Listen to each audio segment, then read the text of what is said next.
Hey guys, welcome to the new video of my channel. आज हम पढ़ने जा रहे हैं क्रॉप प्रोडक्शन एंड मैनेजमेंट एक बार फिर से, और एडिंग मैन्योर एंड फर्टिलाइज़र से आज हम शुरू करेंगे। अगर आपने पिछले वीडियोस इस चैप्टर के नहीं देखे हैं तो पहले उनको देख लीजिए, उसके बाद यहाँ आइए। तो लेट्स स्टार्ट द वीडियो। तो एडिंग मैन्योर एंड फर्टिलाइज़र यानी कि फसल में खाद और जो फर्टिलाइज़र होते हैं वो ऐड करने होते हैं। तो क्या पूरा प्रोसीजर रहता है वो समझाया गया है यहाँ पे सबसे पहले एक्सप्लेन किया गया है the substance which are added to the soil in the form of nutrients for the healthy growth of plants are called manure और फर्टिलाइज़र। यानी कि देखो यहाँ पे सबसे पहले ये बताया गया है कि मैन्योर और फर्टिलाइज़र होते क्या हैं। तो मैन्योर और फर्टिलाइज़र होती क्या है यहाँ पे सबसे पहले ये बताया गया है।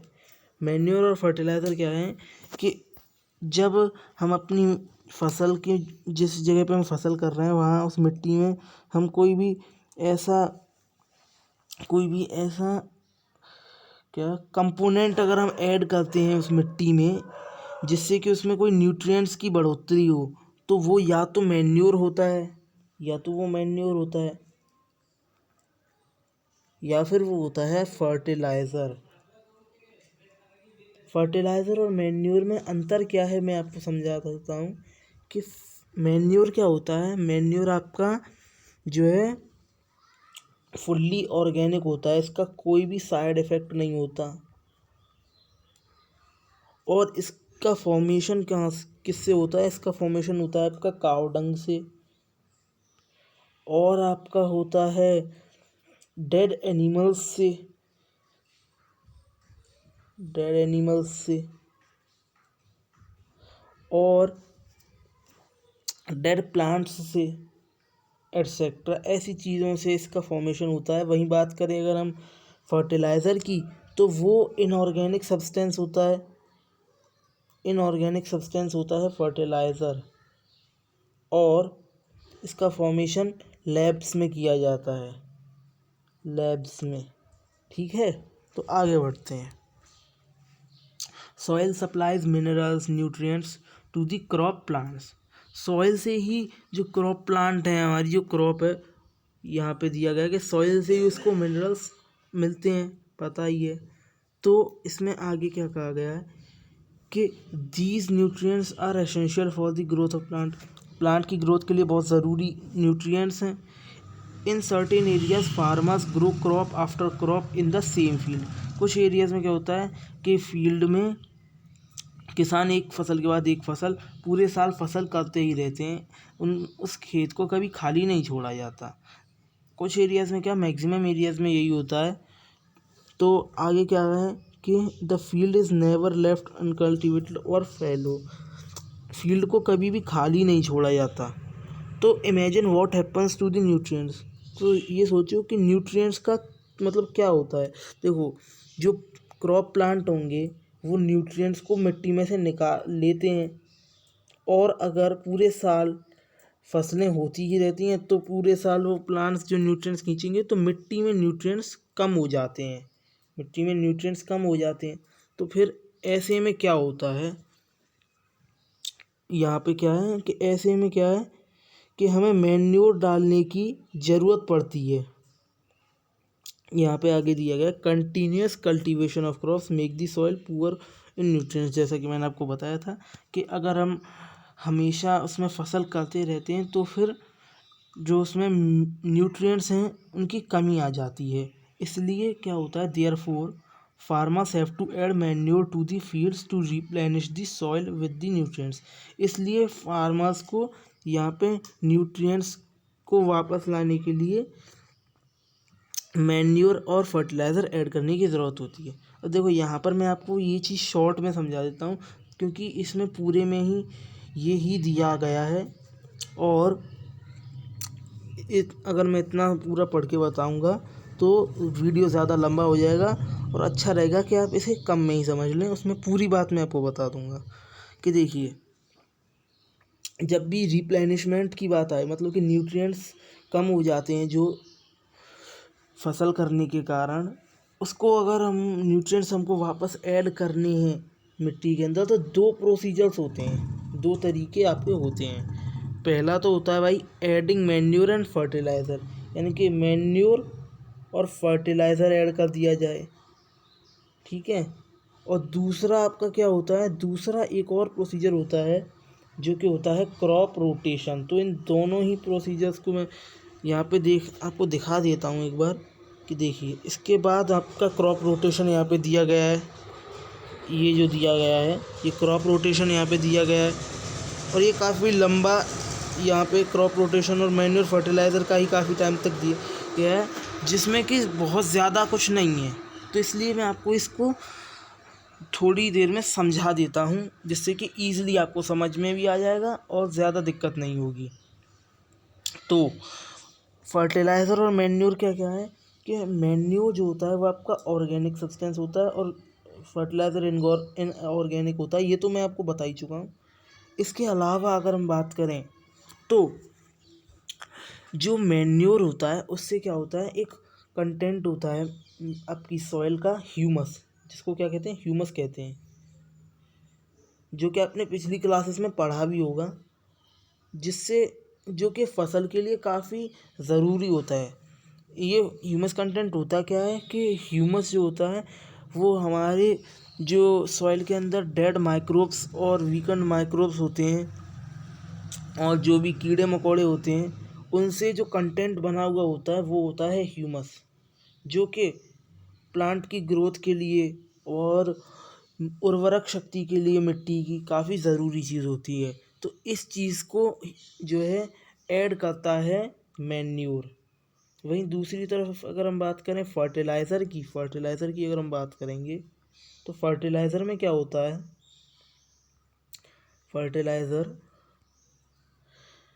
फर्टिलाइज़र में जो भी कंपोनेंट्स होते हैं वो क्या है कि फर्टिलाइज़र किसी भी एक स्पेसिफिक प्लांट न्यूट्रिएंट में काफ़ी रिच होता है, यानी कि फर्टिलाइज़र के अंदर कोई एक स्पेसिफिक प्लांट न्यूट्रिएंट काफ़ी मात्रा में होता है। सबसे पॉपुलर जो फर्टिलाइज़र है वो है आपका NPK क्या है, NPK में N की फुल फॉर्म मतलब कि N का मतलब है नाइट्रोजन,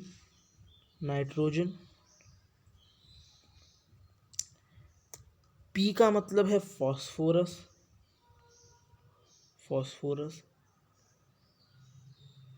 और K का मतलब है पोटेशियम।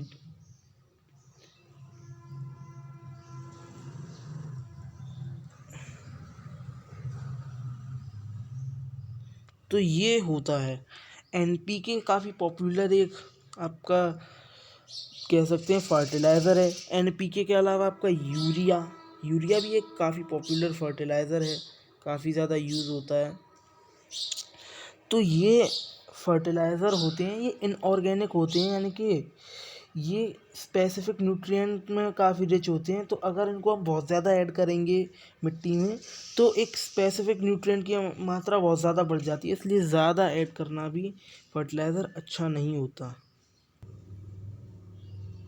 तो ये तो यहाँ पे बात हो गई आपकी फर्टिलाइज़र और आपका जो मैन्योर होता है, इन सब की बात हो गई। एक्सप्लेन कर दिया मैंने आपको अच्छे से कि फर्टिलाइज़र क्या चीज़ है, मैन्योर क्या चीज़ है।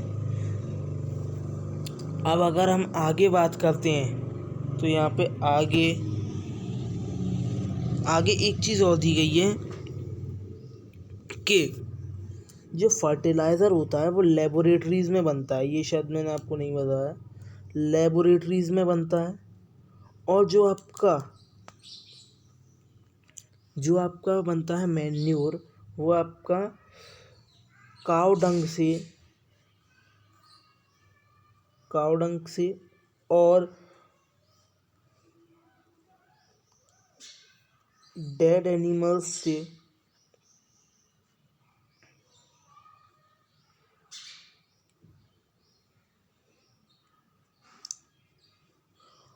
जो है फार्म में ही तैयार हो जाता है।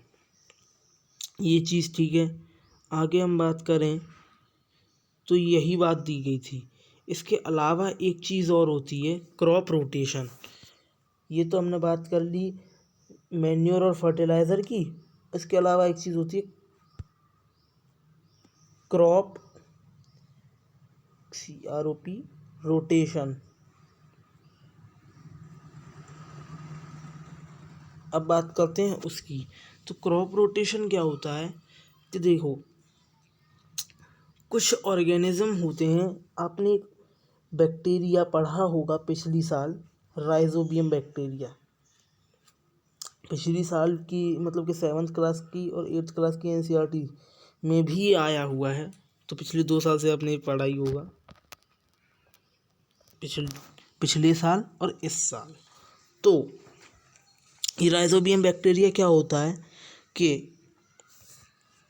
एक बैक्टीरिया होता है जो कि क्या करता है, नाइट्रोजन फिक्स करता है, नाइट्रोजन को फिक्स करता है। सॉरी, ये मैंने स्पेलिंग गलत कर दी, नाइट्रोजन को फिक्स करता है। इसमें होता क्या है कि ये जो हमारी एटमॉस्फेरिक नाइट्रोजन है, आपको पता ही होगा एटमॉस्फेयर में 78% नाइट्रोजन है। तो आपकी जो 78% नाइट्रोजन है एटमॉस्फेयर की, उसमें से ये क्या करेगा,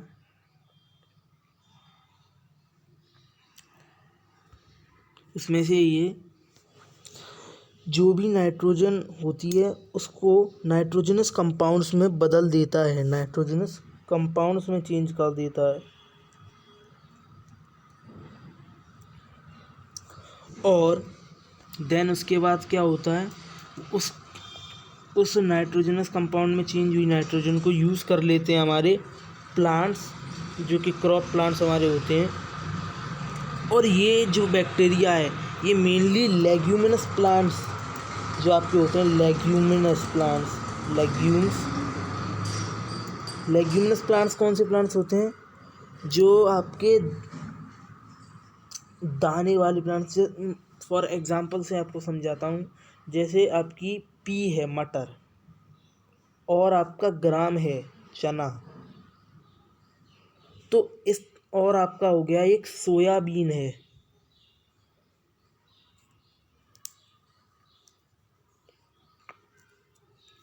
मतलब इस तरीके के जो प्लांट्स होते हैं ये लेग्यूमिनस प्लांट्स होते हैं। तो आप समझ गए होंगे कि मैं क्या कहना चाहता हूँ। जो एक मटर के टाइप में जो प्लांट्स होते हैं उनको लेग्यूमिनस प्लांट्स बोला जाता है, मतलब उनका जो एडिबल पार्ट है। तो उन प्लांट्स की जड़ों में ये बैक्टीरिया पाया जाता है। तो क्रॉप रोटेशन क्या है, तो क्रॉप रोटेशन में क्या होता है कि ये जो प्लांट्स हैं, इन प्लांट्स को जो है उगा दिया जाए खेत में कुछ टाइम के लिए। जैसे देखिए, आप एक क्रॉप करने के बाद लेग्यूमिनस प्लांट्स थोड़े बहुत बो दीजिए, जिससे कि क्या होगा, वो जो है नाइट्रोजन फिक्सेशन का प्रोसीजर हो जाएगा और मिट्टी में नाइट्रोजन वापस आ जाएगी। तो इस चीज़ के लिए आप क्रॉप रोटेशन का इस्तेमाल कर सकते हैं। तो क्रॉप रोटेशन बेसिकली होती है कि एक क्रॉप कर लेने के बाद, यानी कि कोई भी क्रॉप, जैसे फॉर एग्जांपल वीट की क्रॉप की गई, जो कि एक रबी क्रॉप है, आपको पता होगा, मैंने पिछले वीडियोस में बताया हुआ है कि वीट है, जैसे कि आपने वीट की क्रॉप की। अब वीट की क्रॉप आपकी कट गई, तो वीट की क्रॉप के बाद अगर आप लेग्यूमिनस क्रॉप कोई कर देते हैं, अपने खेत में उगाते हैं लेग्यूम्स की कोई क्रॉप, तो होगा क्या, उससे नाइट्रोजन फिक्सेशन का प्रोसीजर उस राइजोबियम बैक्टीरिया के द्वारा कर दिया जाएगा। तो ये चीज़ होती है नाइट्रोजन फिक्सेशन की, जो है क्रॉप रोटेशन। अब बात कर लेते हैं, कुछ बेसिक डिफरेंसेस दिए गए हैं आपके यहाँ पे फर्टिलाइज़र और मैन्योर के बीच में, जो कि हमने क्रॉप रोटेशन से जस्ट पहले जाना था। उसके बीच में कुछ बेसिक डिफरेंसेस जो कि मैंने आपको बता भी दिए थे, लेकिन यहाँ पे जो बुक की एक टेबल दी गई है, 4 डिफरेंसेस बताए गए हैं, उनको भी देख लेते हैं एक बार, क्या पता कोई एक आधा एक्स्ट्रा डिफरेंस भी दिया गया हो। तो पहला है, fertilizer is fertiliser is man made inorganic salt. तो ये मैं आपको पहले भी बता चुका हूँ कि फर्टिलाइज़र जो होते हैं वो इनऑर्गेनिक होते हैं, और मैन मेड मैंने आपको बताया था वो लैब्स में बनते हैं। लैब्स मैन मेड ही बनेंगे, सीधी सी बात है। आगे अगर हम मैन्योर का पॉइंट पढ़ें तो manure is natural substance obtained by the decomposition of cattle Dang and plant residues. तो ये भी मैंने आपको बताया था कि फार्म में इसका जो है फॉर्मेशन होता है काव कैटल डंग, एक्चुअली आप काव डंग ही समझ लीजिए उसको, वो बात बराबर ही होती है। और प्लांट रेसिड्यूज से ये भी मैं आपको बता चुका हूँ। आगे फैक्ट्री इसमें प्रोड्यूस किए जाते हैं फर्टिलाइज़र, यहाँ पे दिया गया है fertilizer is prepared in factories, और manure can be prepared in fields, ठीक है, ये भी बताया था। Fertilizer does not provide any humus to soil, fertilizer कोई ह्यूमस प्रोवाइड नहीं कराता, जबकि मैन्योर जो है बहुत सारी ह्यूमस प्रोवाइड करा देता है ज़मीन को। और fertiliser are very rich in plant nutrients like nitrogen, phosphorus, potassium NPK, और manure is relatively less rich in plant nutrients. तो ये सारे ही चारों पॉइंट्स मैंने आपको बताए थे। आगे बात कर लेते हैं एडवांटेजेस ऑफ मैन्योर की। The organic manure is considered better than fertiliser, this is because, देखो मैन्योर क्या है, उसको फर्टिलाइज़र से ज़्यादा अच्छा माना जाता है, क्योंकि इसके काफ़ी सारे रीज़न्स हैं, जो कि सारे के सारे रीज़न्स यहाँ पे दिए गए हैं। ये के जो रीज़न्स हैं सारे 4 रीज़न्स दिए गए हैं, तो चारों रीज़न्स की बात कर लेते हैं। It enhances the water holding capacity of the soil, देखो मैन्योर से क्या होता है कि वाटर होल्डिंग कैपेसिटी जो होती है सॉइल की, यानी कि मिट्टी की जो पानी को रोके रखने की क्षमता होती है वो बढ़ जाती है। अब ये कैसे बढ़ती है, ये अगर मैं आपको समझाने की कोशिश करता हूँ तो देखो कुछ ऐसा होता है कि जैसे जो मैंने आपको बताया था कि गाय के गोबर से यानी कि काव डंग से बनता है मैन्योर। तो उसमें होता क्या है कि जब जितनी ज़्यादा मतलब चीज़ चिपचिपी होगी, पानी ज़्यादा होल्ड करेगी, तो वो मिट्टी को इसी दूसरी चीज़ वहाँ पे वो प्लांट रेसिड्यू और एनिमल जो मर गए होते हैं उनसे भी बनता है। तो इस वजह से क्या होता है कि उसकी वाटर होल्डिंग कैपेसिटी जो है वो ज़्यादा होती है। तो इस वजह से अगर मिट्टी में हम मैन्योर ऐड कर दें मैन्योर, तो वाटर होल्डिंग कैपेसिटी मैन्योर की बढ़ जाती है। आगे बात करें तो it makes soil porous due to which exchange of gases become easily. ये पोरस क्या सिस्टम है, ये जो ह्यूमस ऐड करता है उसके कारण गैसेस का एक्सचेंज, यानी कि देखो पता ही होगा आपको कि जो प्लांट्स होते हैं वो कार्बन डाइऑक्साइड लेते हैं, CO2 लेते हैं, और O2 यानी कि ऑक्सीजन छोड़ते हैं। तो कार्बन डाइऑक्साइड का पहुंचना और O2 का रिलीज़ होना ये इजी हो जाता है ह्यूमस के कारण। तो ये चीज़ भी मैन्योर से फ़ायदेमंद होती है। तीसरी चीज़ है it increases the number of friendly microbes. Manure से क्या होता है कि प्लांट के काफ़ी सारे फ्रेंडली माइक्रोब्स होते हैं, जिनसे कि आपका ह्यूमस भी बना होता है। अगर वो डेड हो जाते हैं तो, और अलाइव रहते हैं तो वैसे भी वो फ़ायदेमंद होते हैं। तो ऐसे माइक्रोब्स की संख्या भी ह्यूमस के कारण और आपकी मैन्योर के कारण बढ़ती है। और अगली बात है कि it improves the texture of the soil. इससे जो है मिट्टी का टेक्सचर भी काफ़ी सही हो जाता है, समतलता जो होती है सब कुछ वो भी काफ़ी सही रहती है। तो ये भी फ़ायदा है। तो ये चारों पॉइंट्स थे, और यहाँ पर हमारा जो है मैन्योर से रिलेटेड पूरा टॉपिक ख़त्म होता है। ये काफ़ी बड़ा टॉपिक था मैन्योर, क्योंकि मैन्योर काफ़ी ज़्यादा अहम ज़रूरी चीज़ होती है। तो इसमें आपके मैन्योर के एडवांटेजेस, फर्टिलाइज़र और मैन्योर के बीच का डिफरेंस, क्रॉप रोटेशन, मैन्योर क्या होता है, क्यों ज़रूरी है ऐड करना, सब कुछ बताया गया था। इस वजह से ये वीडियो थोड़ा लंबा हो गया।